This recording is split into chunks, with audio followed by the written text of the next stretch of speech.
मुखारबिंदु संयुक्तं नित्यं ध्यायन्ति कामदं मोक्षदं चैव ओंकाराय नमः। मंगलम भगवान वीरु मंगलम गौतम मंगलम कुंकुमधारी विजयेंद्र सर्वमंगल मांगल्यम सर्वकल्याणकारकं प्रधानम सर्वधर्माणां जैनं जयतु शासनम्। नमः समय साराय स्वानुभूत्याजकास्ते चित स्वभावाय भावाय सर्वभावांतरचिते एवं में शासित ज्ञान दर्शन शेषा में बहिरा भाव संवेश मारू शाश्वत एक दर्शन ज्ञान लक्षण जीव है। बाकी बधा संयोग लक्षण भाव नहीं पाए एक शुद्ध सदारूपी ज्ञान दर्शन नहीं कहते मारू जरी परमाणु मात्र नहीं जे जानतो और अंत ने गुणद्रव्य ने पर्यायपणे ते जीव जाने आत्मने दशो पामे नहीं अप्रमत के प्रमत नहीं जे एक ज्ञायक भाव है એ રીત સિદ્ધ કથા એને જે જ્ઞાન તે પોતે જ છે જેમ નેત્ર તેમજ જ્ઞાન નથી કારક નથી વેદ કરે જાણે જ કર્મ તે નિદ્રાબંધ તેમજ મોક્ષ ધ્રુવચલને અનુપમ ગતિ પામેલી સર્વેશી ગુરુ વંદી કહું શ્રી કેવડી કથિત આશમય પ્રાપ્ત ઓમ શ્રી નમઃ શિવાય નમઃ શિવાય નમઃ શિવાય।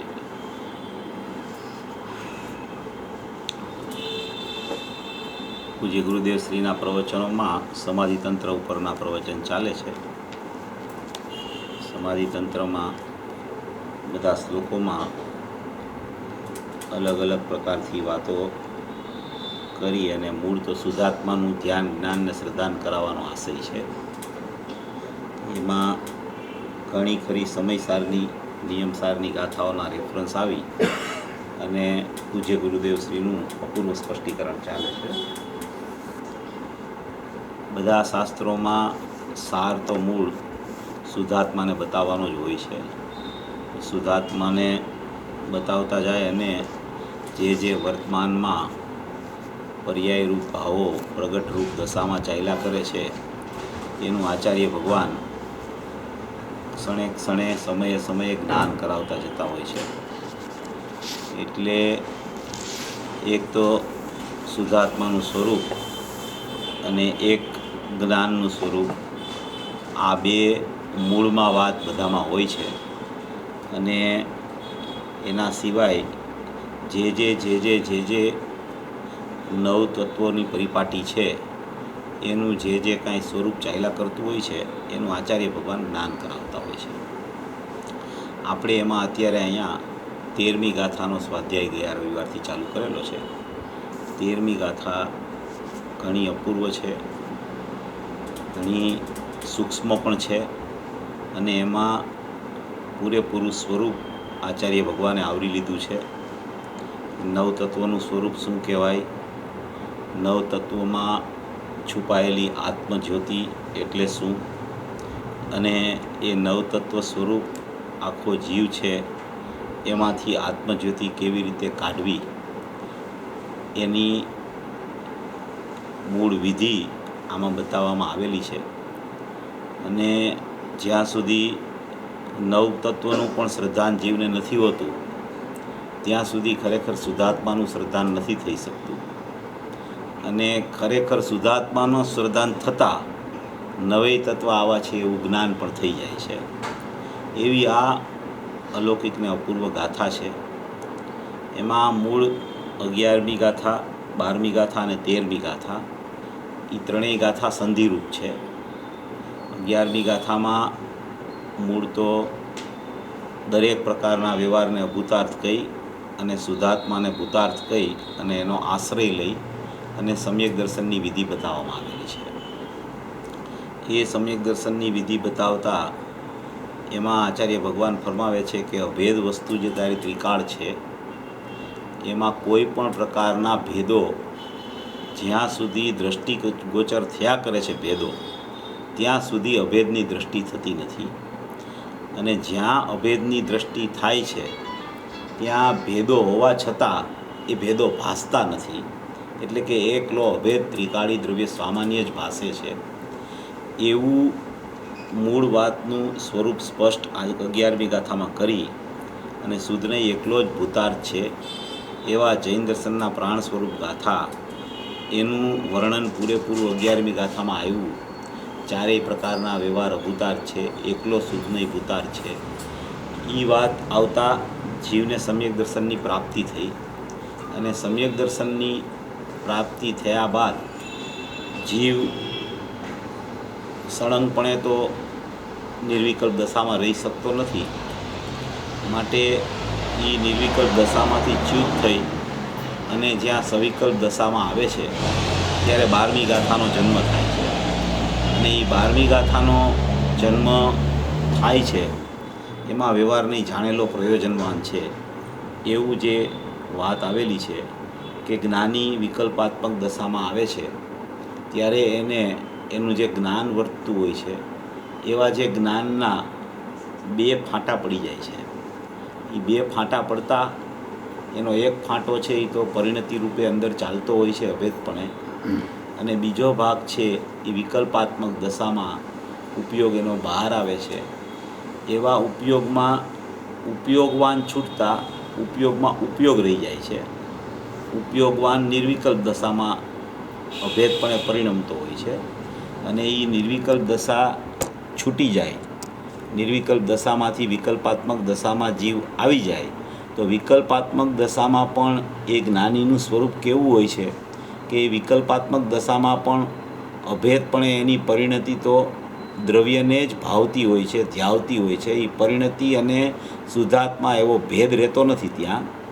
અને જેટલું જ્ઞાન, જેટલો એનો એક ભાગ છે એ બહાર જે વર્તે છે વિકલ્પાત્મક દશામાં વર્તે છે, ઉપયોગ જેટલો બહાર આવ્યો છે એટલા ઉપયોગને સવિકલ્પ જ્ઞાન કહેવામાં આવે છે. તો એ સવિકલ્પ જ્ઞાન એટલે કે વિકલ્પ સહિતનું જ્ઞાન. સવિકલ્પ સ્વભાવ છે એ જુદી વસ્તુ, અને સવિકલ્પ જ્ઞાન છે એ જુદી વસ્તુ છે. સવિકલ્પ સ્વભાવ છે એ તો જ્ઞાનનો અનાદિ અનંત સ્વભાવ છે, એ તો સ્વભાવની ચર્ચા છે. અને આ સવિકલ્પ જ્ઞાન એટલે કે વિકલ્પમાં જ્ઞાન આવી ગયું છે. વિકલ્પમાં જ્ઞાન આવ્યું એટલે જ્ઞાન એટલું આત્માથી ચ્યુત થયું છે, એટલો ભેદ પડ્યો છે જ્ઞાનનો. એ જેટલો ભેદ પડે છે એટલા ભેદનું ભેદરૂપે ભેદને જાણવું એનું નામ જ્ઞાનીની વિકલ્પાત્મક દશા કહેવામાં આવે છે. એવી વિકલ્પાત્મક દશામાં જ્યારે જ્ઞાની આવે છે ત્યારે એને શુદ્ધાત્મા તો પરિણતિ રૂપે અંદરમાં અભેદપણે વર્તતો ચાલ્યા જ કરતો હોય છે, પણ વિકલ્પાત્મક દશા આવી નિર્વિકલ્પમાંથી, તો એવી વિકલ્પાત્મક દશામાં પણ ઉપયોગવાનથી છૂટ્યો છે, પરિણતિ ઉપયોગવાનમાં રહી ગઈ છે. એ એક ભાગ છે. અને બીજો ભાગ જ્ઞાનનો છે, એટલો ભાગ જે ચ્યુત થયો છે આત્માથી, એ ભાગમાં ઉપયોગવાન છૂટી ગયો છે એટલે ઉપયોગમાં ઉપયોગનું જ્ઞાન વર્તે છે. ઉપયોગમાં યા તો ઉપયોગવાનનું જ્ઞાન વર્તે તો નિર્વિકલ્પ દશા, ઉપયોગ અને પરિણતિના 2 ભાગ પડી જાય અને પરિણતિમાં ઉપયોગવાન વર્તે તો એ સવિકલ્પ દશાની નિર્વિકલ્પ પરિણતિ.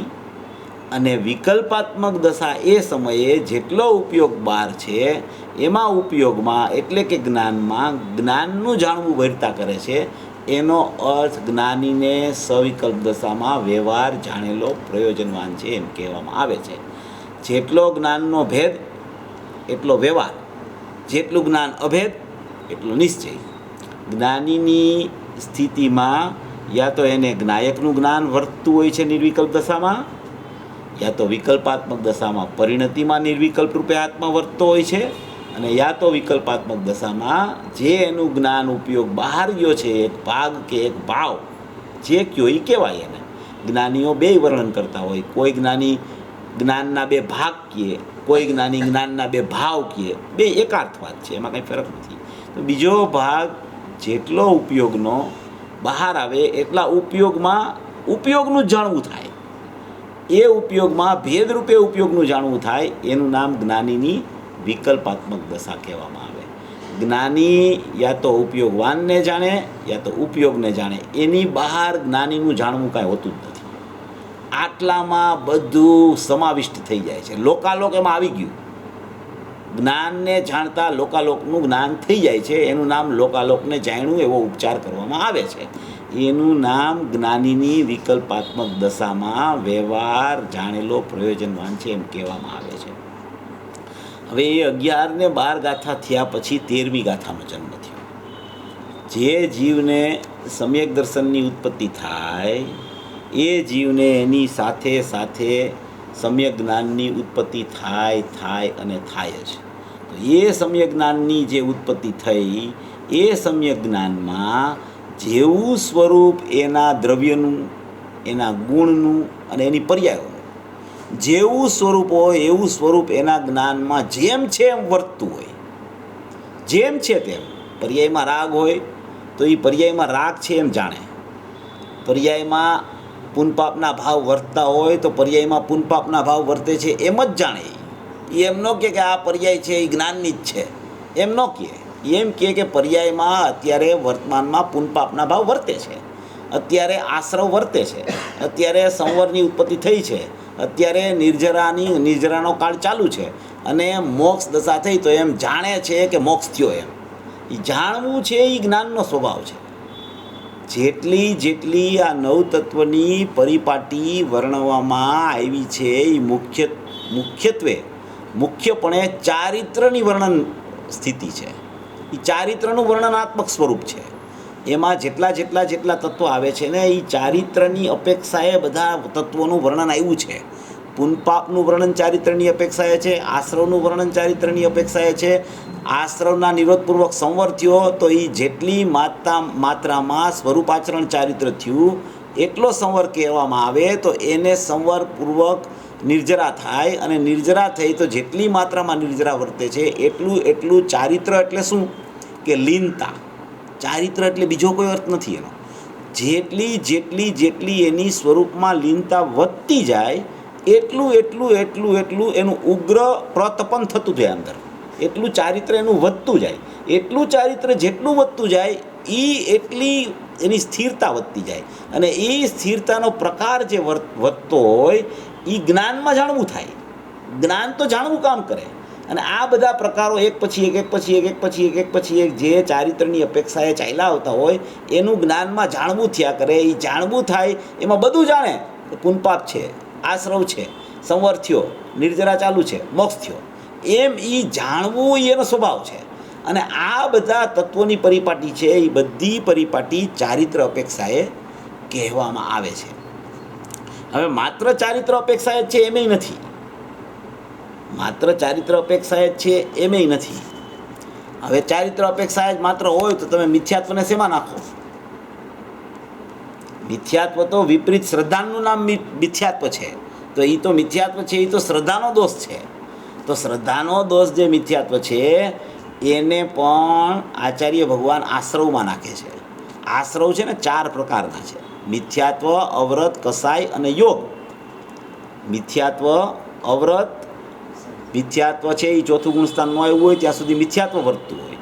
ચોથું ગુણસ્થાન આવે ત્યારે વ્રતના ભાવ ન હોય, હજી પણ એનું શ્રદ્ધાન સંકિત થઈ ગયું હોય તો એને એમ કહેવાય કે આ અવ્રતી શ્રાવક છે, અવ્રતી સમ્યક દ્રષ્ટિ છે. પૂજ્ય ગુરુદેવશ્રીએ જ્યારે પોતે મોપતિનો ત્યાગ કર્યો, પાર્શ્વનાથ ભગવાનના ફોટા સમક્ષ જ્યારે એણે પોતાનો સંપ્રદાય પરિવર્તન કર્યું ત્યારે એમના આ શબ્દો હતા કે હવે હું આજથી આ સંપ્રદાયનો ત્યાગ કરું છું અને હું મુનિ નથી, હું અવ્રતી સમ્યક દ્રષ્ટિ શ્રાવક છું, એમ પૂજ્ય ગુરુદેવ શ્રીએ ફરમાવ્યું હતું. તો એ મિથ્યાત્વ, અવ્રત, કસાય અને યોગ એ આશ્રવ છે. એ 4 પ્રકારના આશ્રવ હોય છે. તો એ 4 પ્રકારના આશ્રવ છે એ ક્રમે જાય છે, એક સાથે નથી જતા. પહેલાં મિથ્યાત્વ જાય, પછી અવ્રતનો આશ્રવ જાય, પછી કસાય જાય અને પછી યોગ જાય છે. એમ 4 પ્રકારના આશ્રવોની પરિપાટી પણ ચારિત્ર અપેક્ષાએ પણ છે. એ આશ્રવ એમાં ગણવામાં આવ્યો છે અને એનો એક ભેદ મિથ્યાત્વ છે. એ મિથ્યાત્વ છે એને કહેવાય આશ્રવ, પણ એ મિથ્યાત્વ છે એને શ્રદ્ધાનું વિપરીત પરિણમન કહેવામાં આવે. એટલે શ્રદ્ધા, જ્ઞાનમાં જાણવું અને ચારિત્ર અપેક્ષા આ ભેદ. જેટલું શાસ્ત્રમાં કથન હોય ને, જેટલું કોઈ પણ કથન હોય એનો આપણે વિચાર એમ કરવો કે આમાં શ્રદ્ધાનું કથન ક્યાં છે, આમાં જ્ઞાનનું કથન ક્યાં છે અને આમાં ચારિત્રનું કથન ક્યાં છે. આ 3 વસ્તુથી જો એની મૂલવણી આપણા જ્ઞાનમાં બેસી જાય તો કોઈ પણ ગાથા હોય ને એને સમજવી છે ને એકદમ સરળ અને સહેલી થઈ જાય. અને આમાં આખી વાત એ અપેક્ષાએ બધી આવેલી છે કે સમ્યક જ્ઞાનમાં જ્ઞાની બધું જાણે છે. હવે સમ્યક જ્ઞાન થયા પહેલાં શું? સમ્યક જ્ઞાન તો સમ્યક દ્રષ્ટિને હોય. હવે સમ્યક જ્ઞાન થયા પહેલાં જીવ કેવી રીતે જાણે પોતાના સ્વરૂપને, અને નવતત્વને કેવી રીતે જાણે? નવતત્વ તો છે, નવતત્વ તો ચાલ્યા જ કરે છે, પ્રત્યેક સમયે પર્યાયમાં એનું પરિણમન ચાલ્યા કરે છે. નવતત્વમાં પુનપા પાસરવ બંધ અને સંવર નિજરા મોક્ષ એનું પરિણમન પ્રત્યેક સમયે ચાલે છે પર્યાયમાં. ભલે અજ્ઞાની હોય કે અજ્ઞાનીને સંવર નિજરા મોક્ષ કેવી રીતે ચાલે? પુનપા પાસરવ બંધ તો ચાલે, એ તો ખબર છે. સંવર નિજરા મોક્ષનું પરિણમન એ ચાલે છે, એમ ગુરુદેવે વર્ણન કર્યું છે.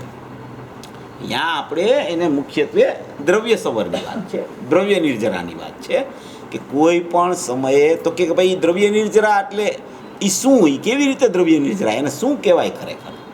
આપણને એમ થાય ને કે નવતત્વનું પરિણમન અજ્ઞાનીની અવસ્થામાં અત્યારે ચાલી રહ્યું છે. નવતત્વનું પરિણમન ગાથા આવે એવી કે જીવ જ એ રૂપે પરિણમી રહ્યો છે, જીવ જ પરિણમી રહ્યો છે, પૂતગલ નથી પરિણમતું એ રૂપે. નવતત્વ રૂપે જીવ પરિણમી રહ્યો છે, પૂતગલમાં કર્મ રૂપે પરિણમી રહ્યું છે, અને જીવ અહીંયા પ્રમાણ અપેક્ષાએ નવતત્વ રૂપ પરિણમી રહ્યો છે. પોતે જીવ જ પરિણમે છે, એકલી પર્યાય પરિણમે છે, અને જીવ કુટસ્થ રહી જાય છે નવતત્વમાં. એમ નથી પ્રમાણ અપેક્ષાએ. ત્યાં પરિણમન જે સમયે પરિણમન ચાલે છે એ સમયે એમાં ને એમાં જીવ રહેલો છે. એની બહાર ક્યાંય શોધવા જશો તો જીવ નહીં મળે. એ નવતત્વમાં છુપાયેલી આત્મજ્યોતિ છે, એની બહાર નથી ક્યાંય આત્મા. નવતત્વને સર્વથા અભૂતાર્થ કીધા 11મી ગાથામાં, તો એનો અર્થ એવો નથી કે નવતત્વમાં જીવ નથી ને એનાથી ક્યાંક જીવ જુદો રહે છે, નવતત્વ જુદા રહ્યા છે. એવું સ્વરૂપ નથી ખરેખર. એમાં ને એમાં જીવ છે, એમાં ને એમાં જીવ શોધવાનો છે, એમાં ને એમાંથી જીવ મળે છે. આપણે ઘણા સમય પહેલાં ચર્ચા આપણી ચાલતી હતી ને, જે આપણે 4 ભેદથી બધું વર્ણન કર્યું હતું.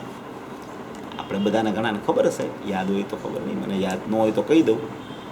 બધામાં સામાન્ય વિશેષ લાગુ પડે. આપણે ચર્ચા થઈ હતી કે બધામાં સામાન્ય વિશેષ. ધ્રુવમાં જુઓ તો ધ્રુવ સામાન્ય અને ધ્રુવ વિશેષ.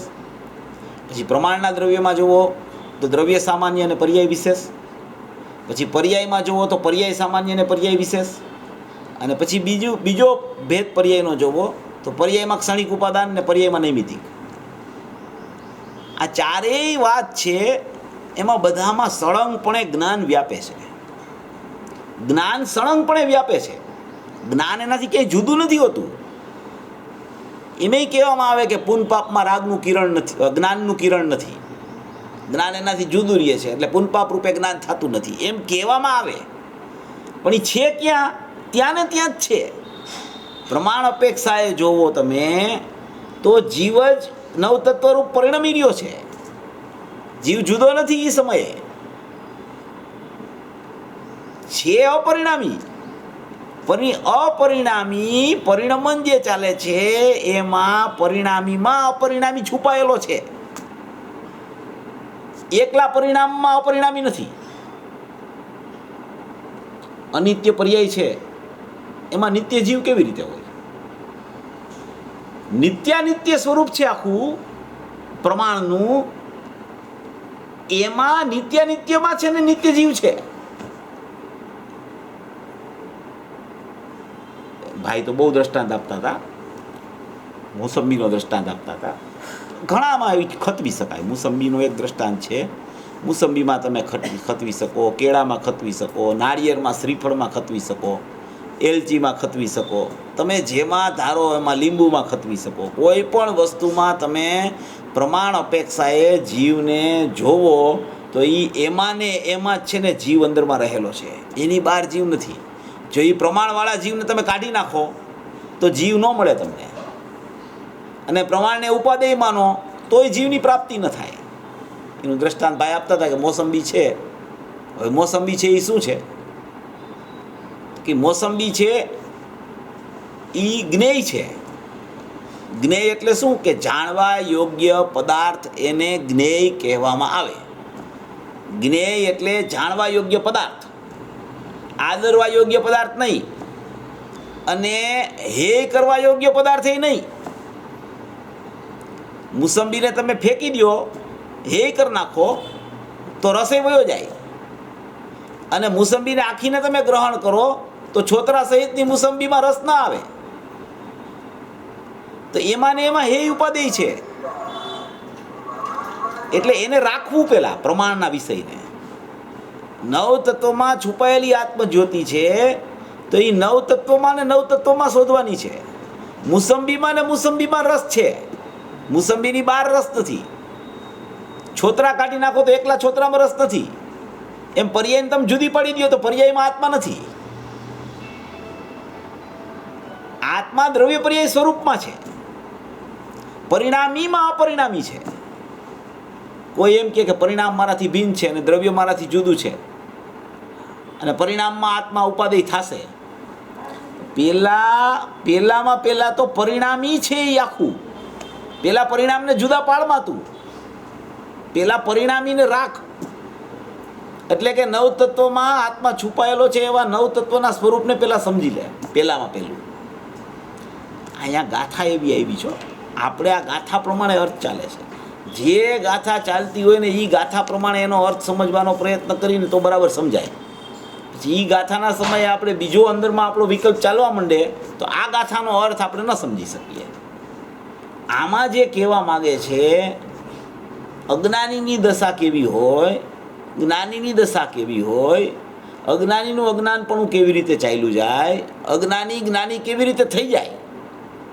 તો પેલા અજ્ઞાની જીવ પેલા સ્વીકાર તો કરે કે મારી દશામાં નવતત્વનું પરિણમન ચાલુ છે, અજ્ઞાનરૂપી ભાવ ચાલુ છે, યજ્ઞાનરૂપી ભાવને મારે દૂર કરવો છે, એટલા માટે હું જ્ઞાની પુરુષ પાસે આવ્યો છું. અને એ જ્ઞાની પુરુષ મને સમજાવે છે ગુરુદેવ શ્રી કે તારા નવતત્વમાં જ છુપાયેલી આત્મજ્યોતિ છે, એને તું ત્યાં ને ત્યાં સંશોધન કર. પેલા મુસંબીને લે, પછી એમાં જો કે આમાં મુસંબીમાં શું મારે ગ્રહણ કરવું છે અને શું હે કરવું છે, ગ્રહણ શું છે, ત્યાજ્ય શું છે. વસ્તુ આખી સામે રાખીને વિચાર કરવાનો છે. ત્યાં ને ત્યાં જ આત્મા છે, એની બહાર ક્યાંય આત્મા નથી. એમ આ નવ તત્વોમાં છુપાયેલી છે આત્મજ્યોતિ. પણ એ નવ તત્વોને કેવી રીતે જોવા, નવ તત્વોને કેવી રીતે જાણવા, નવ તત્વોમાં છુપાયેલી આત્મજ્યોતિને એમાંથી કેવી રીતે કાઢવી, એ મૂળ પુરુષાર્થનું કામ છે. એ મૂળ યથાર્થ સમજણનું કામ છે. યથાર્થ સમજણનું નામ પુરુષાર્થ છે. એ વાસ્તવિક એને જ્ઞાન યથાર્થ થાય તો ત્યાં ને ત્યાં જ આત્મા છુપાયેલો છે એવું જ્ઞાન થતાં જ આત્મા ઉભરી આવે છે અંદરથી. એવો ખ્યાલ આવ્યો જ્યાં કે આ નવ તત્વ આ રીતે રહેલા છે, ત્યાં જ આત્મા છે ને પ્રદર્શિત થઈ જાય છે. એવું આ ગાથામાં મૂળ એકદમ સ્વરૂપ ચોખ્ખું ચટ ભરેલું છે. આપણે ગયા રવિવારે થોડી ચર્ચા થઈ હતી, આ રવિવારે એને આપણે આગળ વધારીએ છીએ. આમાં બધી વાત છે, નિરપેક્ષની વાત છે, સાપેક્ષની વાત છે, પ્રમાણના દ્રવ્યની વાત છે, શુદ્ધ દ્રવ્યની વાત છે, ત્રિકાળિક નાયક ભાવની વાત છે, પરિણામીની વાત છે. પછી આમાં એમાંથી એક કેવી રીતે કાઢવો એની ચર્ચા છે. નવતત્વો અભૂતાર્થ કેવી રીતે છે અને નવતત્વ એના સ્વભાવથી જ ભૂતાર્થ કેવી રીતે છે એ વાત પણ આમાં છે. બાહ્ય સ્થૂળ દ્રષ્ટિ કોને કહેવાય, અંતરદ્રષ્ટિ કોને કહેવાય, એ બધી ચર્ચા આમાં એટલી બધી પ્રયોજનભૂત આવી છે કે જીવ કેવી રીતે જુદો રહી જાય છે, એના વિકારનો હેતુ છે, જીવના વિકારનો હેતુ અજીવ કેવી રીતે છે, પરિણામની કેવી સ્થિતિ છે, બહારમાં કર્મની સ્થિતિ કેવી છે, એની ઉદયની સ્થિતિ કેવી છે, અહીંયા પર્યાયનું સ્વતંત્ર પરિણમન કેવી રીતે છે, અહીંયા પરિણામનું એ જ સમયે નૈમિતિક પરિણમન પણ કેવી રીતે છે, અને એ નૈમિતિક પરિણમનના સમયે નિમિત્ત છે, ક્ષણિક ઉપાદાનના પરિણામના સમયે એને સ્વતંત્ર જોવાનું છે, અને એ સમયે જીવ જુદો કેવી રીતે રહી જાય છે. એમાં ને એમાં હોવા છતાં જીવ એમાં જુદો કેવી રીતે પડી જાય છે એનું વર્ણન આ ગાથામાં એકદમ અપૂર્વથી અપૂર્વ આવેલું છે. એનો આપણે સ્વાધ્યાય ચાલુ કર્યો છે અને આ આપણે એને આગળ વધારીએ છીએ. આ પ્રમાણે શુદ્ધ નહીંથી જાણવું તે સમ્યકત્વ છે એમ સૂત્રકાર ગાથામાં કહે છે. હવે ગાથાનો અર્થ: ભૂતાર્થ નહીંથી જાણેલ જીવ, અજીવ, વળી પુણ્ય પાપ તથા આશ્રમ, સંવર, નિર્જરા, બંધ અને મોક્ષ એ નવ તત્વ સમ્યકત્વ છે. એની ટીકા, આ જીવાદી નવ તત્વો ભૂતાર્થ નહીંથી જાણીએ સમ્યક દર્શન જ છે એ નિયમ કહ્યો. જે ગાથા અર્થમાં વાત છે એ જ વાત ટીકાની પહેલી લીટીમાં છે, અને એ જ ગાથામાં પણ ભૂતાર્થથી જાણેલ જીવ અજીવ વળી પુણ્ય પાપને આશ્રવ સમર નિજરા બંધ મોક્ષ તે સમ્યકત્વ છે. આ ગાથામાં આખી નવ તત્વની યથાર્થ સમજણ કરાવી અને નવ તત્વ કેવી રીતે રહેલા છે, ક્યાં રહેલા છે, એનું સ્વરૂપ શું છે, અને એ નવ તત્વને કેવી રીતે જાણવા, એ વિષય આમાં બહુ અગત્યનો આવ્યો છે. નવ તત્વને કોઈ કાઢી શકતું નથી. એમ નવ તત્વને ઉપાદેય કરે ત્યાં સુધી એને આત્માની પ્રાપ્તિ થતી નથી. નવ તત્વને ભૂતાર્થથી જાણે એનું નામ જ સમ્યક દ્રષ્ટિ છે, અને જે નવ તત્વને અભૂતાર્થથી જાણે એનું નામ જ મિથ્યા દ્રષ્ટિ છે. નવ તત્વને ભૂતાર્થથી જાણવા એટલે શું, અને નવ તત્વને અભૂતાર્થથી જાણવા એટલે શું? નવ તત્વ છે, એક બાજુ નવ તત્વ છે, ત્યાં ને ત્યાં એના જ્ઞાનનું પરિણમન છે, અને ત્યાં ને ત્યાં જ્ઞાયક છે. આપણે શરૂઆતમાં લીધું ને કે નવ તત્વ ચારિત્ર અપેક્ષાએ કહેવામાં આવે છે. એ જ સમયે જ્ઞાનનો એક ભાવ પણ ત્યાં રહેલો છે, અને એ જ સમયે જ્ઞાયક ભાવ ત્રિકાળ એનાથી જુદો ત્યાં રહેલો છે. નવ તત્વનું પરિણમન ચાલ્યા કરે છે એની પર્યાયમાં. હવે એ નવ તત્વ છે એ જે પ્રમાણે વર્તતા હોય એનું જ્ઞાન તો જ્ઞાનની પર્યાયમાં વર્તે છે. એનું જ્ઞાન ક્યાં વર્તે? જ્ઞાનની પર્યાયમાં. પૂન ભાવ પ્રગટ થયો તો પૂન ભાવ થયો એનું જ્ઞાન જ્ઞાનની પર્યાયમાં વર્તે. પાપ ભાવ થયો તો પાપ ભાવનું જ્ઞાન જ્ઞાનની પર્યાયમાં વર્તે. એમ આશ્રવ સંવર નિર્જરા બંધ મોક્ષ જે જે જે જે જે ભાવ ચાલ્યા કરતા હોય એનું જ્ઞાન એને પોતાની એક સમયની જ્ઞાનની પર્યાયમાં વૈરતા કરે. નવ તત્વને જુદા રાખવા, જ્ઞાનની પર્યાયને જુદી રાખવી, અને જ્ઞાયક ભાવ તો સર્વથા પૃથક છે જ ને છે જ. એમ આમાં પહેલાં નવ તત્વને કેવી રીતે જાણવા એ વિષય આમાં અગત્યનો છે. નવ તત્વ પ્રત્યેક સમયે જીવની એક સમયની અવસ્થામાં ચાલ્યા કરે છે. એમાં પૂન પાપ આશ્રવ બંધ એ તો વિભાવરૂપ ભાવો છે, અને સંવર નિજરા અને મોક્ષ એ સ્વભાવરૂપ ભાવો છે. હવે અજ્ઞાનીની અપેક્ષાએ આપણે જ્યારે ચર્ચા લેતા હોય ત્યારે નવેય તત્વનું પરિણમન અત્યારે ચાલુ છે. તો એ નવેય તત્વના પરિણમનમાં પુનનો ભાવ, દયાદાન વ્રત ભક્તિના ભાવ એ પુનનો ભાવ, શાસ્ત્ર સ્વાધ્યાયનો ભાવ એ પુનનો ભાવ, ભગવાનના દર્શનાદિનો ભાવ એ પુનનો ભાવ, પૂજા ભક્તિનો ભાવ એ પુનનો ભાવ, એ બધા પુન ભાવ છે. વેપાર ધંધો કરવો, કોઈ પણ બાહ્ય ક્રિયાઓમાં જોડાવવું, એ બધો પાપ ભાવ છે. એ બધા પાપના પરિણામ છે. એ પુન પાપના ભાવ. ત્યાર પછી આશ્રવ.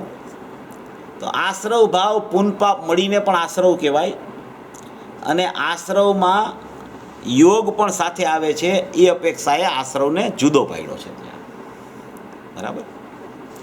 કારણ કે યોગનું કંપન જ્યારે 13મે ગુણસ્થાને પણ ચાલુ હોય છે ત્યારે પુન પાપના ભાવ નથી હોતા, એ ચાલ્યા જાય છે ત્યારે, અને યોગનું કંપન ચાલતું હોય છે. અને યોગ નામનો આશ્રવ છે જે આપણે લીધા કે મિથ્યાત્વ, અવ્રત, કસાય અને યોગ. તો મિથ્યાત્વ, અવ્રત ને કસાય એ 13મે ગુણસ્થાને નથી હોતા. 13મે ગુણસ્થાને યોગ નામનો આશ્રવ હોય છે. તો એ અપેક્ષાએ પુનપાપના ભાવથી આશ્રવને જુદો દર્શાવવામાં આવ્યો છે. ઘણી જગ્યાએ પુનપાપના ભાવ ન લખાય, જીવ અજીવ આશ્રવ સંવર નિર્જરા બંધ અને મોક્ષ. તો એ આશ્રવમાં પુનપાપ સમાઈ જાય છે ગર્ભિતપણે. તો એ આશ્રવને જુદો પાડવાનું કારણ એ છે કે આશ્રવ નામનો, યોગ નામનો આશ્રવ 13મે છે, એટલે આશ્રવમાં યોગ આશ્રવ તરીકે લીધો છે. તો પુન પાપ આશ્રવ, રાગમાં અટકવું એનું નામ બંધ, એ બંધ ભાવ. રાગમાં અટકે છે ને જીવ, સમયે સમયે સમયે રાગમાં અટકે છે. રાગમાં અટકે છે તો શું છે? બંધ થાય છે. તો એ બંધ ભાવ છે. આ અજ્ઞાન દશાની વાત થઈ. એવી જ રીતે અજ્ઞાન દશામાં સંવર નિજરા, તે અજ્ઞાન દશામાં સંવર નિજરા એ કર્મની અપેક્ષાએ છે, દ્રવ્ય કર્મની અપેક્ષાએ. કે દ્રવ્ય કર્મ છે એ પ્રત્યેક સમયે ઉદયમાં તો આવે છે, પ્રત્યેક સમયે ઉદયમાં આવે છે દ્રવ્ય કર્મ.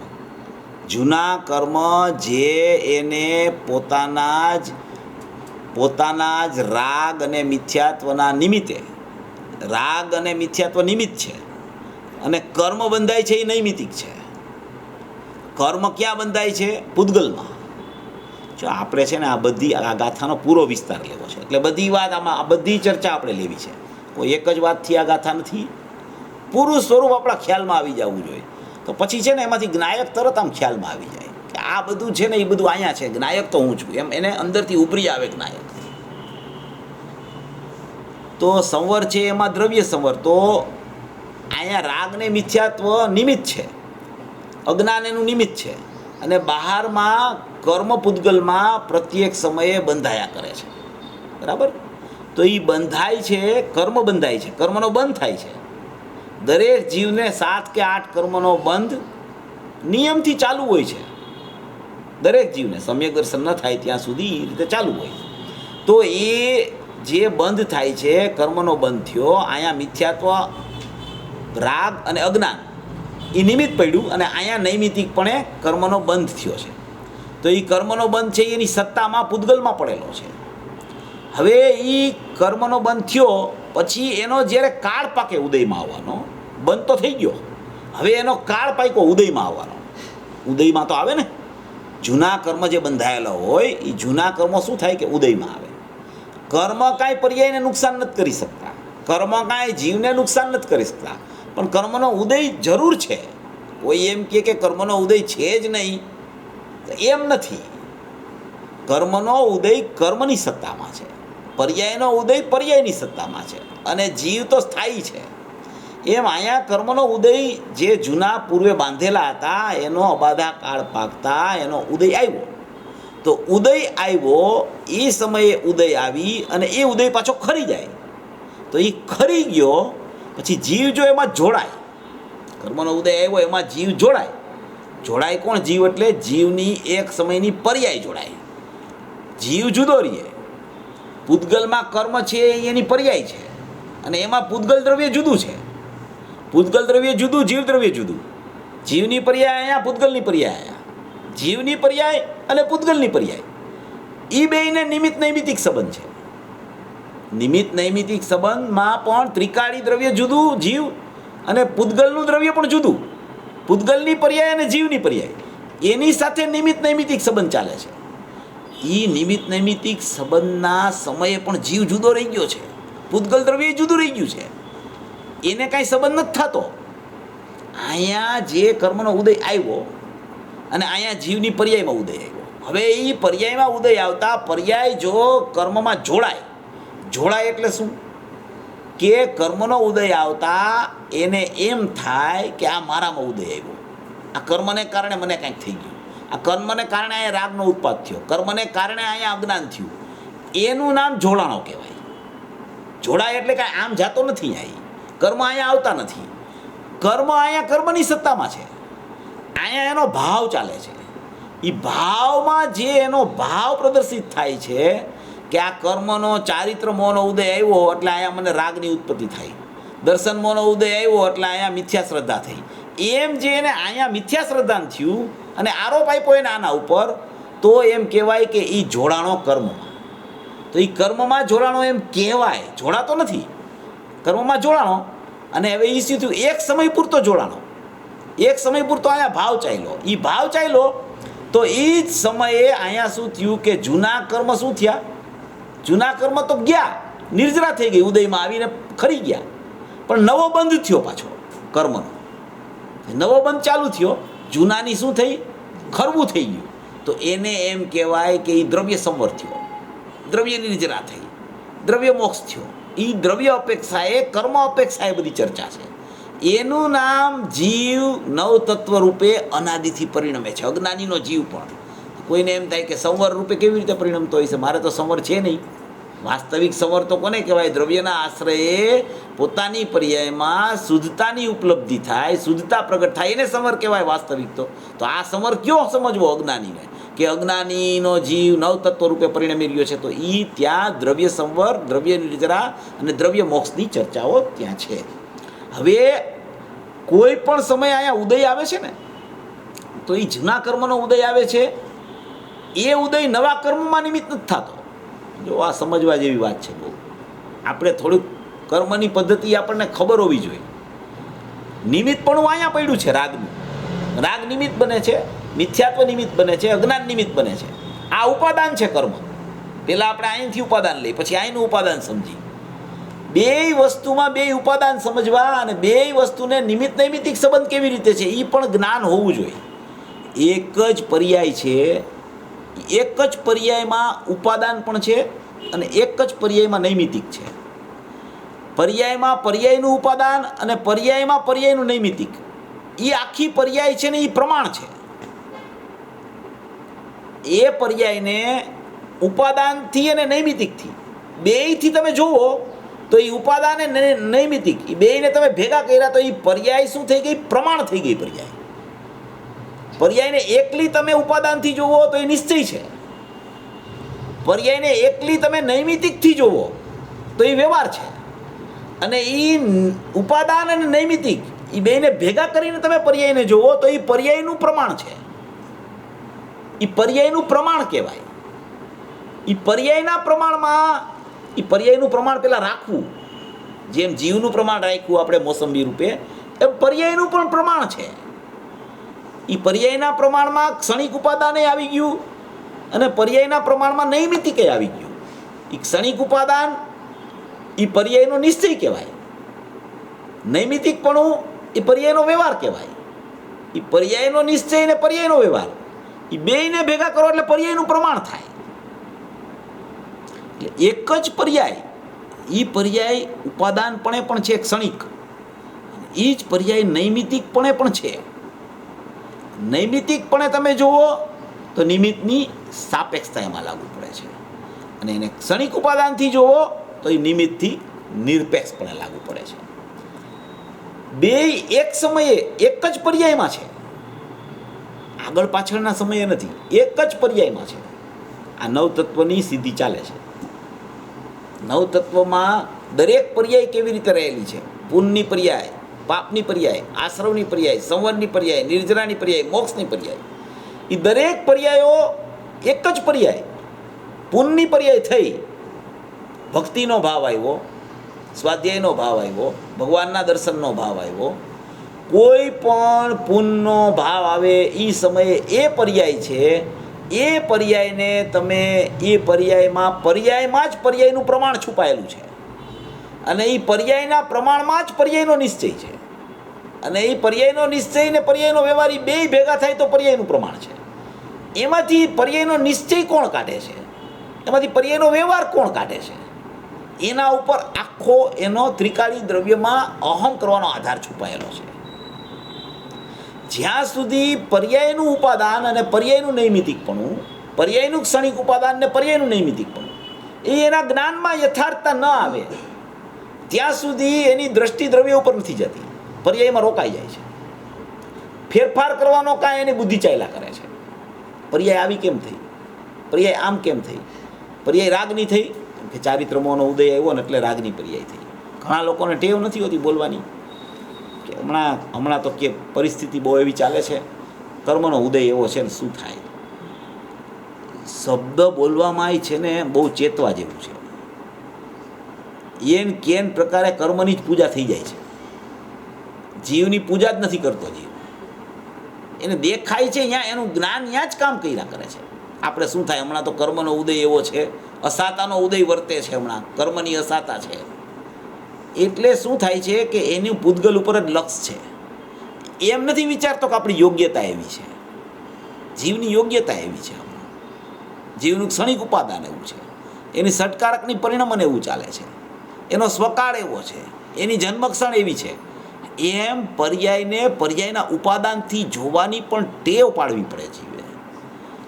ક્યાંક ને ક્યાંક જો સંબંધ જોડવાનો જ પ્રયાસ ભાષામાં પણ હજી ચાલ્યા કરતો હોય, ભાષામાં પણ જો હજી ઉપાદાનથી ઉપડતો ન હોય જીવ, બહારથી જ ઉપડવાનો મહિમા થાય એને. એટલે ગુરુદેવ નથી કહેતા કેટલી વાર કર્મ બિચારે કોણ ભૂલ મેરી અધિકારી, કર્મ શું કરે બિચારા, અને દોસ્તનો ટોપલો ઢોળે કર્મ ઉપર. કર્મ કાંઈક કરે છે, કર્મથી મને નુકસાન થાય છે. આવીને આવી ચર્ચામાં એનો ખરેખર ઉપાદાનની કિંમત ઘટવા માંડે છે, અને ઉપાદાનની કિંમત ઘટતા એને બહારનું લક્ષ છૂટતું જ નથી. એટલે પર્યાયનું જે પ્રમાણ છે એમાંથી પહેલાં એની સમજણ કરવી કે નૈમિતિકપણું શું, ક્ષણિક ઉપાદાનપણું શું, અને એમાંથી મારે ક્ષણિક ઉપાદાનપણે પર્યાયને જોઈ અને ત્રિકાળી ઉપાદાનમાં કેવી રીતે જાવું. પ્રયોગ તો આ જ છે બધી જગ્યાએ, પણ યથાર્થ સમજણપૂર્વક કામ થાય તો જ પ્રયોગ આગળ વધી શકે છે. તો આપણે એમ ચર્ચા ચાલતી હતી કે જૂના કર્મ જે ઉદયમાં આવે છે અહીંયા, એ નવા કર્મબંધનું નિમિત્ત નથી પડતા એમાં.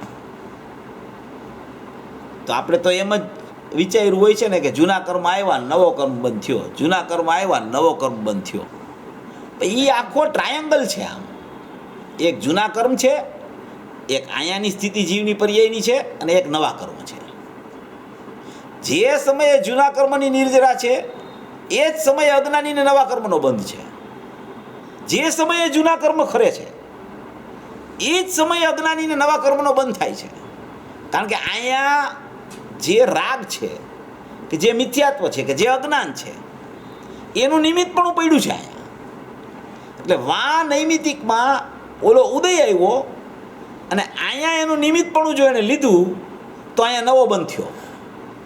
જો આપણે અત્યારે ઓલાથી ચર્ચા ચાલે છે, કર્મથી ચર્ચા ચાલે છે, જીવની પર્યાયથી ચર્ચા નથી ચાલતી. આપણે બહારથી ધીમે ધીમે અંદર આવવાનું વિધાન સમજવું છે. આપણે અત્યારે કર્મ છે ને એની ચર્ચા ચાલે છે. આ કર્મ પૂતગલમાં છે, કર્મ નીકળી જાય છે, કર્મ જીવમાં નથી, જીવની પર્યાયમાં નથી, છતાં નિમિત્તપણે કર્મ છે. કોઈ એમ કે આ તમે ત્રિકાળી દ્રવ્યની આટલી બધી વાત કરતાં કરતાં ઠેઠ કર્મો સુધી ક્યાં પહોંચી ગયા ઠેઠ? મારામાં છે જ નહીં, એને તમે શું કામ યાદ કરો છો? એને યાદ નથી કરવાનો, એની યથાર્થતા સમજવાની છે. ખબર પડી જશે ને કે કર્મ આવી રીતે રહેલા છે અને એ આવી રીતે મારામાં નથી, તો ત્યાં લક્ષ ક્યારેય નહીં જાય. પછી એનું જ્ઞાન યથાર્થ નથી ને એટલે વાણીમાં આવી જાય છે કે કર્મને કારણે આમ થયું, કર્મ મને આમ કરે છે, કર્મ આવા આવ્યા છે એટલે આમ થાય છે. એ યથાર્થતા ખ્યાલમાં નથી આવી જ્ઞાનમાં, એટલે લક્ષ ત્યાં જાય વારંવાર. પાછો ઉદય છે એને કોઈ રોકી નથી શકતું. ઉદય તો આવે છે દરેક જીવને. કોઈ જીવ બંધાયેલો ઉદય છે એને કોઈ ફેરવી નથી શકતું. બંધન થયું છે એને કોણ ફેરવી શકે? એટલે બેનશ્રી કહે છે ને કે બંધ સમય જીવ ચેતી એ ઉદય સમય સાવ ઉચાટ. બંધ થાય છે ત્યારે ચેતી જા, ઉદય આવશે તો તું એનો ફેરફાર નહીં કરી શક. તો બધું સત્તામાં છે ત્યાં. હવે અહીંયા જૂના કર્મનો ઉદય છે. હવે જૂના કર્મના ઉદયમાં અહીંયા એને એમ થાય, એને એવો ભાવ આવે કે આ કર્મને કારણે અહીંયા થાય છે, આ કર્મ અહીંયા આવ્યા નિમિત્તપણે એટલે અહીંયા નૈમિતિક થઈ ગયું છે, આ કર્મ સાપેક્ષ મારા પરિણામ થઈ ગયા છે, આ કર્મ છે એટલે અહીંયા આવા પરિણામ થાય છે. તો એ જ સમયે અહીંયા નવા કર્મનો બંધ થઈ જાય છે. એ નવા કર્મનો બંધ થયો એમાં જૂના કર્મ કાંઈ કારણ નથી. જૂના કર્મનું કોઈ કારણ પણ નવા કર્મમાં છે જ નહીં. નવા કર્મનો બંધ થાય છે એનું કારણ પણ અહીંયા જીવની પર્યાયમાં છે, નિમિત્તપણે. અને જૂના કર્મનો ઉદય આવે છે એ નિમિત્ત છે, તો અહીંયા એનું નૈમિતિક પણ અહીંયા છે. એ નૈમિતિક અહીંયા થાય તો આ નિમિત્ત છે. જો અહીંયા નૈમિતિક ન થાય અને ઉપાદાનમાં આવી જાય તો ઓલું ખરી જાય છે, તો નવો બંધ થતો નથી. એમ નિયમથી જૂના કર્મનો ઉદય છે, નવા કર્મનો અજ્ઞાનીને પ્રત્યેક સમયે બંધ ચાલે છે. અજ્ઞાનીને બંધપૂર્વક નિર્જરા છે, જ્ઞાનીને અબંધપૂર્વક નિર્જરા છે. જ્ઞાનીને અબંધપૂર્વક નિર્જરા અને અજ્ઞાનીને બંધપૂર્વક નિર્જરા. તો અજ્ઞાનીને બંધપૂર્વક નિર્જરા એટલે શું? કે અજ્ઞાન દશા જ્યાં સુધી એની ચાલુ છે ત્યાં સુધી ઉદયમાં આવેલા જૂના કર્મના ઉદયમાં એને જોડાવાનું થાય છે, એટલે એને નવો બંધ નિયમથી થાય અને થાય છે. એટલે બંધપૂર્વક નિર્જરા, બંધ થયો નવો, જૂના કર્મની નિર્જરા થઈ, નવા કર્મનો બંધ થયો, એને બંધપૂર્વક નિર્જરા કહેવામાં આવે. એમાં એનું અજ્ઞાન નિમિત્ત છે. અને જ્ઞાનીને અબંધપૂર્વક નિર્જરા, તો એના એ બંધ નથી થતો નવા કર્મનો દ્રષ્ટિ અપેક્ષાએ. તો એ બંધ અહીંયા ન થયો અને ઓલું તો નિર્જરી ગયું, તો એને અબંધપૂર્વક નિર્જરા થઈ એમ જ્ઞાનીને કહેવામાં પડે. એનું નિમિત્તપણું શું? તો કે અહીંયા જ્ઞાન છે એનું નિમિત્ત છે. નવા નૈમિતિકપણે કર્મનો નવો બંધ થયો નથી, જૂનાનો આ ઉદય આવીને ખરી ગયો છે. આખી પરિપાટી આમ ચાલ્યા કરે છે. પર્યાયનો નૈમિતિકપણું, બહારમાં કર્મનું નિમિત્તપણું, પર્યાયનું નિમિત્તપણું લ્યો તો બહારમાં કર્મનું નૈમિતિકપણું. આવો નિમિત્ત નૈમિતિક સંબંધ અનાદિથી જીવને ચાલ્યા કરે છે. આવો નિમિત્ત નૈમિતિક સંબંધ ચાલતો હોવા છતાં એના જ્ઞાનમાં કાંઈ બગાડ નથી થયો. પૂન થઈ ગયું, પાપ થઈ ગયું, આશ્રવ થઈ ગયો, દ્રવ્ય સમર થઈ ગયો, દ્રવ્ય નિર્જરા થઈ ગઈ, છતાં એનું જ્ઞાન છે એ તો જાણવા રૂપે રહી ગયું છે. અનાદિથી આ બધું ચાલ્યા કરે છે, છતાં અહીંયા જાણવું છૂટતું નથી.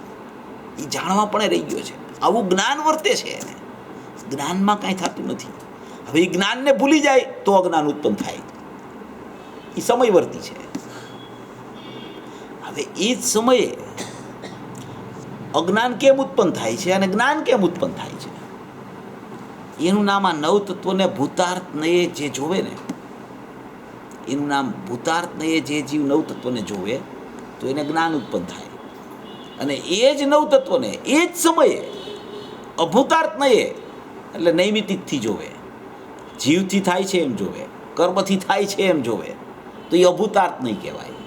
અભૂતાર્થ નહીં એટલે જૂઠી નહીં, જૂઠી નહીં એટલે વ્યવહાર નહીં, વ્યવહાર નહીં એટલે ખોટી દ્રષ્ટિ, ખોટી દ્રષ્ટિથી જોવે કે આ નૈમિતિક થયું તો કે આ એક નિમિત્તનું કારણ છે એટલે થયું નૈમિતિક, નિમિત્ત હતું એટલે અહીંયા નૈમિતિક થયું.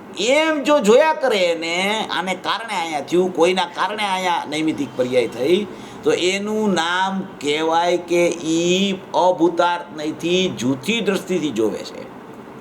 ભૂતાર્થ નહીંથી જોવું એટલે શું? અભૂતાર્થ નહીંમાં શું છે? કાં એને એમ થાય કે આ રાગ છે ને એને કરનાર મારો જીવ જ છે. એમ કીધું ને કે નવતત્વ રૂપે જીવ પરિણમે છે, તો એને એમ થાય કે એ જીવ જ રાગનો કરતા છે. અને કાં એને એમ થાય કે કર્મનો ઉદય છે ને માટે અહીંયા રાગ થાય છે. એટલે કાં આત્માની સાપેક્ષતા લગાડે, કાં કર્મની સાપેક્ષતા લગાડે. એ પર્યાયને સાપેક્ષ જ જોયા કરે. પર્યાયને નૈમિતિક જોવી એનું નામ જ પર્યાયને સાપેક્ષ જોવી. એ પર્યાયને નિરપેક્ષ જોતો જ નથી. રાગ થયો એના સ્વકાળે થયો છે, થવા યોગ્ય થયો છે. એ થવાનો હતો એટલે થયો છે, હું એને ફેરવી શકતો નથી. મિથ્યાત્વ થયું તો થવા યોગ્ય થયું છે. મિથ્યાત્વને દૂર કરવાનો ઉપાય મિથ્યાત્વ થવાનું હતું એમ થયું છે, એનું નામ મિથ્યાત્વને દૂર કરવાનો ઉપાય છે. મિથ્યાત્વથી મિથ્યાત્વ કપાઈ જાય છે. એનો અર્થ શું? કે મિથ્યાત્વને નિરપેક્ષ જોવું, એને સત જોવું, સત. રાગને સત જોવો, કોઈના કારણે છે એમ ન જોવો. રાગ છે ને, રાગ મિથ્યાત્વ છે, રાગ છે અજ્ઞાન છે, એ ત્રિકાળી દ્રવ્યની અપેક્ષાએ અસત છે. ત્રિકાળી દ્રવ્યની અપેક્ષાએ તમે જુઓ ને તો એ રાગ અસત છે, મિથ્યાત્વ અસત છે, અજ્ઞાન અસત છે. તમે એને એના સ્વભાવથી જુઓ, મિથ્યાત્વને મિથ્યાત્વના સ્વભાવથી જુઓ, રાગને રાગથી જુઓ, અજ્ઞાનને અજ્ઞાનથી જુઓ, તો એ સત છે. એ સત છે એટલે એનો સ્વકાળ છે. એ સમયે એ થવા યોગ્ય થયું છે, એને કોઈ ફેરવી નહીં શકે. કે હવે તમે રાગ તો દ્રવ્યમાં છે નહીં અને રાગને સત તમે કહો છો, તમે આ કાંઈક બરાબર તો છે ને વાત? ગોટાળા તો નથી થતા ને? જોવાની દ્રષ્ટિ ફેરવવાની છે. અહીંયા એમ કહે છે કે નવ તત્વને ભૂતાર્થથી જોવા, ભૂતાર્થથી જોવા એટલે જેમ છે એમ જોવા, જેમ જોવા એટલે નિરપેક્ષ જોવા, નિરપેક્ષ જોવા એટલે થવા યોગ્ય થયા છે એમ જોવા, એટલે કોઈના કારણે થયા છે એમ ન જોવા, કર્મથી થયા છે એમ ન જોવા, જીવથી થયા છે એમ ન જોવા, પરિણામ સત છે એમ પરિણામને જોવા. મારાથી થતા નથી, કર્મથી થતા નથી, એના પરિણામના સ્વકાળે થયા છે, સત થયા છે એમ પરિણામને જોવા. પરિણામને જોવા એટલે પરિણામને એમ જાણવા. પરિણામને એમ જાણે છે એનો મતલબ જ એમ છે કે એની દ્રષ્ટિ દ્રવ્ય ઉપર હોય એ જ પરિણામને સત જાણી શકે છે, નહીતર પરિણામને અસત જ જાણે છે. દ્રવ્ય ઉપર જેની દ્રષ્ટિ હોય એને પરિણામ સત છે એનું જાણવું થાય, અને પરિણામ સત છે એમ જાણે એની દ્રષ્ટિ દ્રવ્ય ઉપર જ હોય. બે બાજુથી છે, જે અનુકૂળ પડે એ વિચાર આપણે કરવો. એક બાજુ એમ કે પર્યાર્થિક ચક્ષુ સર્વથા બંધ કરી દે, પર્યાયને જોવાનું બંધ કરી દે, પર્યાયને જાણવાનું બંધ કરી દે, તો તને દ્રવ્ય દેખાશે. અને આમાં એમ કહે છે કે પર્યાયને ભૂતાર્થથી જાણ, એમ કહે છે. શું કહે છે? દ્રવ્યને ભૂતાર્થથી જાણ એમ નથી કીધું. આમાં 11મી ગાથામાં વહી ગઈ વાત. 13મી ગાથામાં પર્યાયને ભૂતાર્થથી જાણે એમ કહે છે. પર્યાયને, દ્રવ્યને નહીં, એક સમયના પરિણામને. એ પરિણામ સત છે, એ અસત તો દ્રવ્યની અપેક્ષાએ છે, પરિણામની અપેક્ષાએ પરિણામ સત છે. એને સત જોતું. ગભરામાં કે હું દ્રવ્ય નથી જોઈ શકતો, મને તો પરિણામ જ દેખાય છે, મારી દ્રષ્ટિ પરિણામ પરથી છૂટતી જ નથી, મને પરિણામ જ દેખાય છે. કાંઈ વાંધો નહીં, આચાર્ય ભગવાન કહે છે તું ધીરો થા, મુંજામાં થા, તારે દ્રવ્ય ઉપર દ્રષ્ટિ નથી જાતી, કાંઈ ચિંતા કરમાં. 11મી ગાથા વહી ગઈ, કાંઈ વાંધો નહીં, 13મી છે જ. 13મીમાં એમ કહે છે કે તને પરિણામ જ દેખાય છે ને, કાંઈ પરિણામ દેખાય છે, વાંધો નહીં તને. પરિણામ દેખાય છે ને? તો કે હા, પરિણામ દેખાય છે.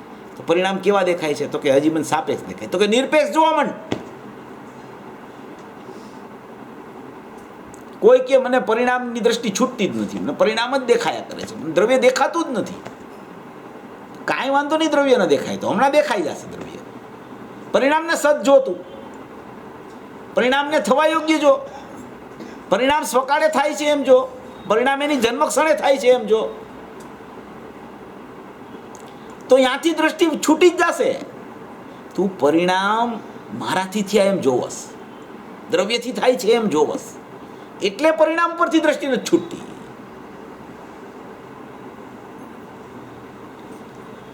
આ વિષય એટલો બધો સુંદર છે.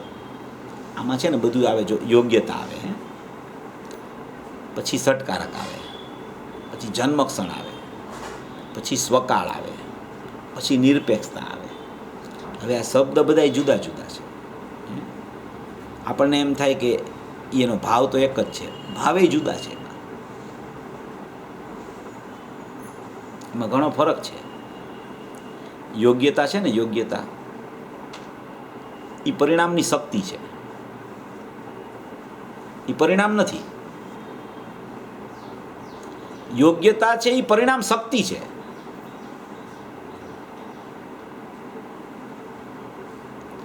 યોગ્યતા છે એમ કહેવાય ને, આની યોગ્યતા હતી ને એવા પરિણામ થયા.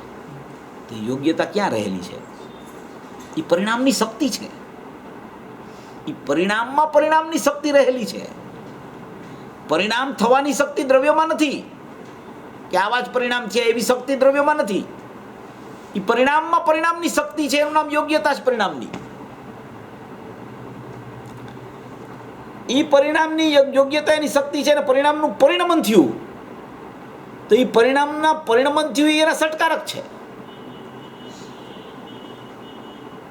યોગ્યતા છે એ શક્તિ છે પરિણામની, પરિણમન થયું એના સટકારક છે, એની ક્રિયા છે.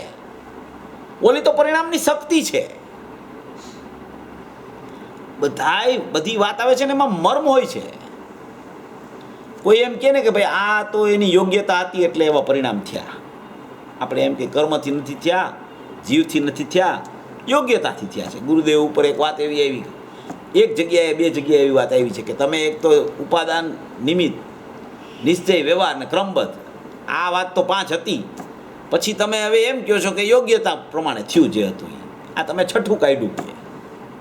તો એ યોગ્યતા શું છે? એ પરિણામ શક્તિ છે, યોગ્યતા. જેવી યોગ્યતા હોય એવા જ પરિણામ થાય. પરિણામ શક્તિથી પરિણામ થયા છે. પરિણામ ક્રમબદ્ધ છે. એ ક્રમબદ્ધ છે એટલે શું છે? એ ક્રમબદ્ધ છે એનું નામ ષટકારક નથી, એનું નામ જ સ્વકાર નથી. ક્રમબદ્ધમાં, ષટકારકમાં, યોગ્યતામાં, ભાવમાં ફરક છે. શબ્દ એક જેવા લાગે બધાય, આપણને એમ લાગે કે આ તો પરિણામ થયા ને એની જ વાત છે, એમ નથી. એમાં ઘણો ફરક છે. એનું નામ એ આપણે લેશું, એ વિષય આપણે એ બધા શબ્દોનો એક એકનો અર્થ આપણે કરશું, એટલે આપણને બરાબર બેસી જાય એમાં કે ક્રમબદ્ધ એટલે શું, ષટકારક એટલે શું, એની જન્મક્ષણ એટલે શું, એનો સ્વકાળ એટલે શું, એની યોગ્યતા એટલે શું. એ બધું જુદું જુદું છે. થાય બધું એક સાથે. પરિણામ પ્રગટ થાય ત્યારે બધું એમ કહેવાય કે આનો સ્વકાળ આવ્યો, આની જન્મક્ષણ આવી, આના ષટકારકથી થયું, આની યોગ્યતા હતી, આનું ક્રમબદ્ધપણું આવું હતું, એ બધું કહેવાય એમ. બધા એના ભાવ જુદા જુદા જુદા જુદા રહેલા છે. એક જ ભાવથી આ વાત નથી. એમ પરિણામને નિરપેક્ષ જો, પેલા જેવા થયા છે, જેવા થવાના હતા એવા જ થયા છે. એના સ્વકાળે થયા, એના ક્રમબદ્ધમાં જ એવું હતું, એના ષટકારકનું પરિણામ જ એવું થવાનું હતું, એની શક્તિરૂપ પરિણામની યોગ્યતા જ એવી હતી, એટલે એવું થયું છે. પરિણામને પણ જો નિરપેક્ષ જોવા શીખી જાય તો પરિણામ ઉપરથી દ્રષ્ટિ છૂટી જાય છે અને દ્રવ્ય ઉપર દ્રષ્ટિ હોય છે. દ્રવ્ય પર દ્રષ્ટિ હોય છે એને એમ કહેવાય કે પરિણામ ઉપરથી દ્રષ્ટિ છૂટી. પરિણામ ઉપરથી દ્રષ્ટિ છૂટે એટલે દ્રવ્ય ઉપર દ્રષ્ટિ જાય છે એમ નહીં. પરિણામને સ્વકાળે આવ્યા એ દ્રવ્ય દ્રષ્ટિ હોય તો જ પરિણામ આવા છે એવું જ્ઞાન વર્તે. એનું નામ સમ્યક દર્શનપૂર્વક સમ્યક જ્ઞાન કહેવામાં આવે. આવી વસ્તુની સ્થિતિ છે, એનું નામ પરિણામને સત જોવા, બસ નિરપેક્ષ જોવા, એના સ્વકાળે થાય છે એમ જોવા, એની યોગ્યતા અનુસાર થાય છે, થવા યોગ્ય થાય છે. આમાં વિષય આવવાનો છે થવા યોગ્ય અને કરનાર, થવા યોગ્ય અને કરનાર, વિકારી થવા યોગ્ય અને કરનાર, વિકારી થવા યોગ્ય અને કરનાર. પોતે અને પર જેમના કારણ છે. વિકારી થવા યોગ્ય એટલે પર્યાયની યોગ્યતા, કરનાર એટલે કર્મનો નિમિત્તપણે ઉદય. અહીંયા પોતે એટલે પર્યાય, પર એટલે કર્મનું નિમિત્તપણું. એ બધો વિષય આમાં બહુ સુંદર રીતે આમાં આવ્યો છે. કર્મની ચર્ચા, ક્ષણિક ઉપાદાનની ચર્ચા, એની સાથે નૈમિતિકની ચર્ચા, ક્ષણિક ઉપાદાન નૈમિતિક મળીને પર્યાયનું પ્રમાણ, અને જીવદ્રવ્ય અને પર્યાયને સાથે જોવા એ જીવદ્રવ્યનું પ્રમાણ, અને જીવદ્રવ્યમાંથી પર્યાયમાંથી ક્ષણિક ઉપાદાન પ્રમાણમાંથી કાઢવું, જીવદ્રવ્યમાંથી જીવ તત્વ કાઢવું, એનું નામ નિશ્ચય. એવા નિશ્ચયને જે અવધારે, જે એનો આશ્રય કરે, જે આ હું છું એમ પરિણમે, એને સમ્યક દર્શનની પ્રાપ્તિ અલ્પકાળમાં થાય ને થાય. આ ગાથા પણ સમ્યક દર્શનની જ છે. 13મી ગાથા પણ, 11મી ગાથા સમ્યક દર્શનની, 12મી ગાથા સમ્યક દર્શનપૂર્વક સવિકલ્પની, અને પાછી 13મી ગાથામાં નિર્વિકલ્પપણું કેવી રીતે આવે એની ગાથા છે. આવી ગાથાનું સ્મરણ કરી સર્વભવ્ય જીવો મોક્ષ માર્ગમાં પ્રયાણ કરી મોક્ષ લક્ષ્મીને વરે એવી મંગળ ભાવ.